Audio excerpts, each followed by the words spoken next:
జీవన తరంగాలు, ఇవే ఇవే జీవన తరంగాలు, జీవన తరంగాలు. ఇంకొకసారి నన్ను వెక్కిరించి నా బిడ్డని ఊచలు లెక్క పెట్టేలా చేసింది. ఆ చదివే నా బిడ్డకి శాపమయ్యింది, నాకు కడుపు కోత మిగిల్చింది. ఊరుకోమ్మా, బాధపడకు. బ్రహ్మ రాసిన రాతని అమ్మైనా చెరపలేదని అంటారు. మరి దేవిక విషయంలో నువ్వు చేసిన తప్పే ఉంది చెప్పు. బాధపడకు.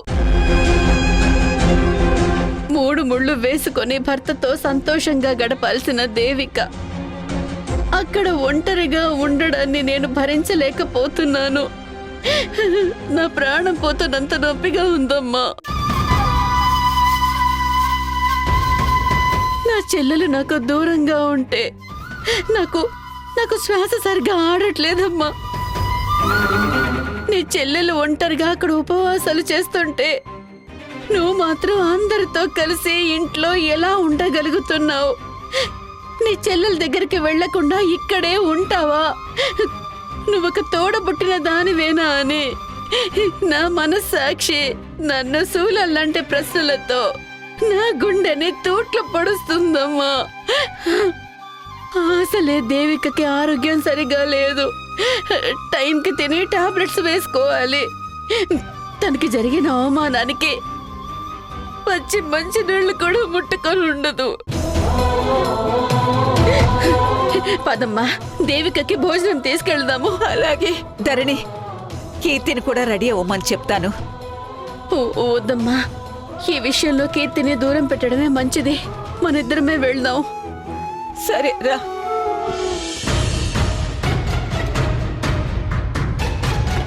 దేవిక మీద అప్పర్ హ్యాండ్ సాధించిన మూమెంట్లో లోకల్ బ్రాండ్ కూడా ఫారెన్ బ్రాండ్ లాగా స్మెల్ వస్తుంది.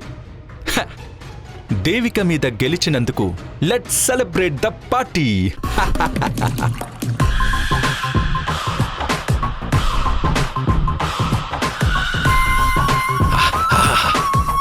ఒక్క సిప్పుకే ఒంట్లో నరాలన్నీ జివ్వుమన్నాయి. అంటాయి, ఎందుకనవు? ఇన్ని సంవత్సరాలు ఒక్క బ్లాక్ మార్క్ కూడా లేకుండా సిన్సియర్గా హానెస్ట్గా డ్యూటీ చేశానని ఓతగా రెచ్చిపోయి ఫోజు కొట్టేది కదా దేవిక. ఇప్పుడు జస్ట్ ఆఫీస్ బాయ్ ముందు కూడా తలెత్తుకోలేని పరిస్థితికి తీసుకొచ్చాను.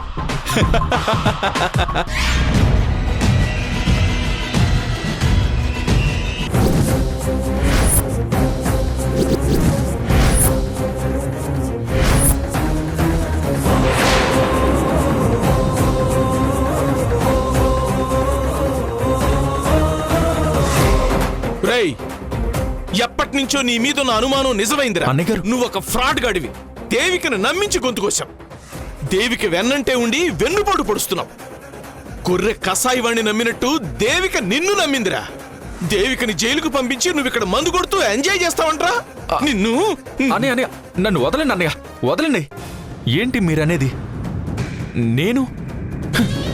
నేను దేవికకి ద్రోహం చేస్తున్నానా?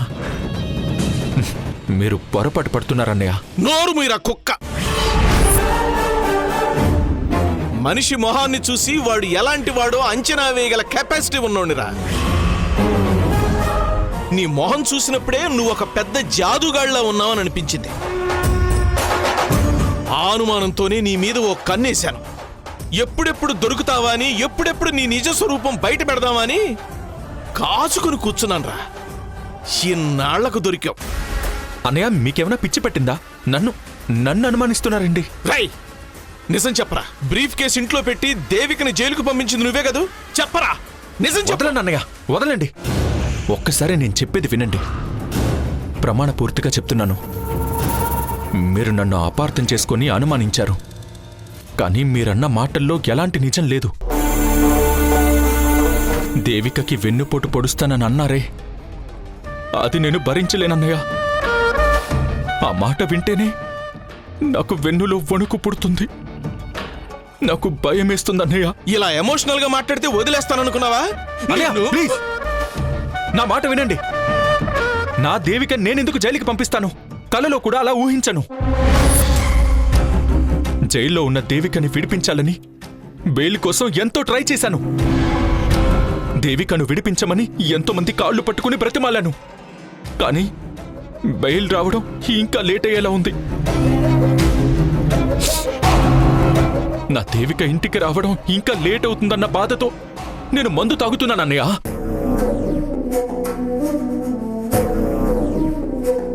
నా దేవిక బయటకొచ్చేంత వరకు నేను కూడా పోలీస్ స్టేషన్లోనే ఉండాలనుకున్నాను.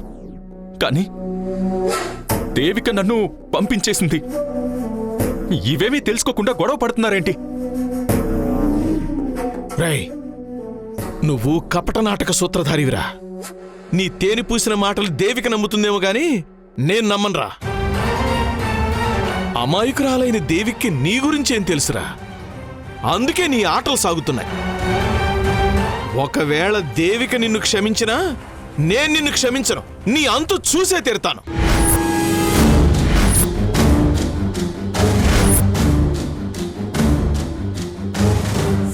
పచ్చకామెర్లో వచ్చిన వాడికి లోకమంతా పచ్చగానే కనిపిస్తున్నట్టు అనుమానంతో ఉన్న మీకు అందరూ దొంగల్లాగే కనిపిస్తారా?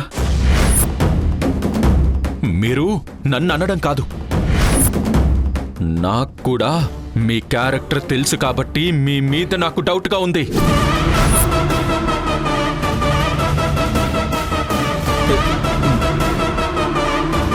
నా మీద డౌట్గా ఉంటావేంటి? ఏం మాట్లాడుతున్నావురా? అవును, నువ్వేంటో నాకే కాదు, ఈ సిటీ మొత్తం తెలుసు. దేవికి అలాంటి సిన్సియర్ ఆఫీసర్ని అడ్డు తొలగించుకుని తమ పనులు ఈజీగా జరిగేలా చూసుకోవాలని సొసైటీలో బడా బడా పర్సన్స్ వెయిట్ చేస్తూ ఉన్నారు.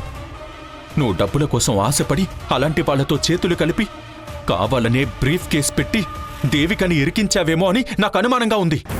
అదేంటి వీడు చీకట్లో బాణం వేసినా కరెక్ట్గా తగిలింది? ఆ బ్రీఫ్ కేస్ విషయంలో నా హస్తం కూడా ఉందన్న అనుమానం వీడికొచ్చింది. నేనింకా తీగలాగితే వాడు నన్నే బయటికి లాగేలా ఉన్నాడు. రేయ్, ఇలా రివర్స్లో మాట్లాడితే నిజం అబద్ధమైపోతుంది అనుకుంటున్నావా? అంటే నేను వదిలిపెడతానని అంచనా వేస్తున్నావా? అదేం జరగదు. ఏంటి దబాయిస్తున్నారు? మీ దబాయింపులన్నీ నా దగ్గర కాదు. కారు డెకరేషన్కి ఇచ్చిన డబ్బుల్ని కూడా పేకాటులో పోగొట్టుకున్న మీరు నన్నే కామెంట్ చేస్తున్నారా? మీ లిమిట్స్ దాటితే ఏం జరుగుతుందో నేను మాటలతో చెప్పను. ఈ కేసులో నా అనుమానం నిజమై మీరు ఉన్నారని తెలిస్తే మాత్రం